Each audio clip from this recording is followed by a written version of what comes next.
The attractive little town of Ilkley, on the edge of the Yorkshire Dales, was once in the heartland of the Briganti tribe. By the last quarter of the 1st century, the Roman army were pushing through their territory. It may even have been the great Roman general Julius Agricola who placed the first fort here in turf in the late AD 70s or early 80s. This was the first of 3 known forts on the site, the last one being built of stone at the end of the 2nd century. The first fort was possibly short-lived, and the second fort shows signs of being burned down in enemy action.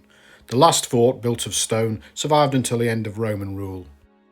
Most of the fort at Ilkley is either destroyed or under the modern town, but the northwest wall still survives in the manor grounds.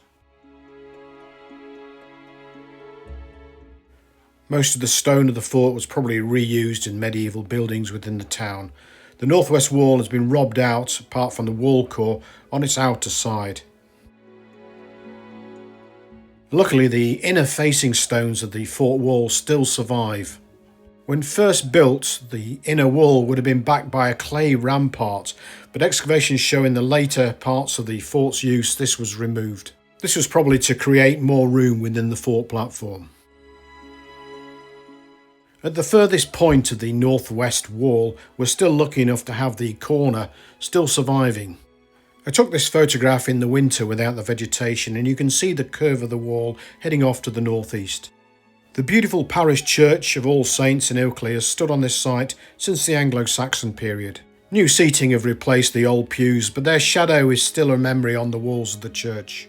Here's what appears to be a reused Roman block with its Lewis hole used for lifting still in place. The church now houses these 3 amazing Anglo-Saxon crosses.